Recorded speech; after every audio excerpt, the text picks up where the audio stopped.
প্রিয় দর্শকবৃন্দ, আজ আমরা কথা বলবো বলিউডের অন্যতম জনপ্রিয় এবং গ্ল্যামারাস অভিনেত্রী দিশা পাটানি নিয়ে। তার অসাধারণ সৌন্দর্য, ফিটনেস এবং অভিনয় প্রতিভা লক্ষ লক্ষ ভক্তের মন জয় করে নিয়েছে। দিশা পাটানি 1992 সালের 13 জুন উত্তরপ্রদেশের বরেলিতে এক রাজপুত পরিবারে জন্মগ্রহণ করেন। তার বাবা জগদীশ সিং পাটানি একজন পুলিশ অফিসার এবং মা স্বাস্থ্য পরিদর্শক।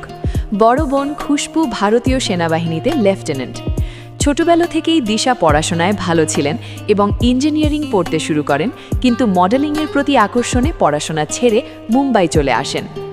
কর্মজীবনের শুরু তেলুগু ফিল্ম লোফার 2015 দিয়ে, কিন্তু সত্যিকারের সাফল্য আসে 2016 সালে MS ধোনি দি আনটোল্ড স্টোরি ছবিতে ধোনির গার্লফ্রেন্ড প্রিয়াঙ্কা যা চরিত্রে অভিনয় করে।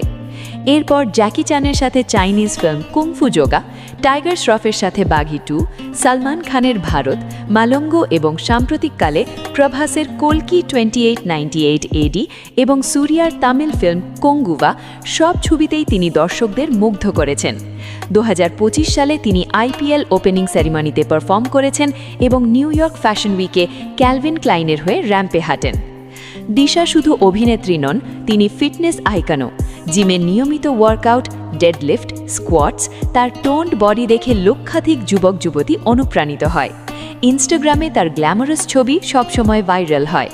ভবিষ্যতে ওয়েলকাম টু দ্য জাঙ্গল সহ আরও বড় প্রজেক্টে তাকে দেখা যাবে। দিশা পাটানি প্রমাণ করেছেন কঠোর পরিশ্রম আর প্রতিভা দিয়ে যে কোনো উচ্চতায় পৌঁছানো সম্ভব। ধন্যবাদ।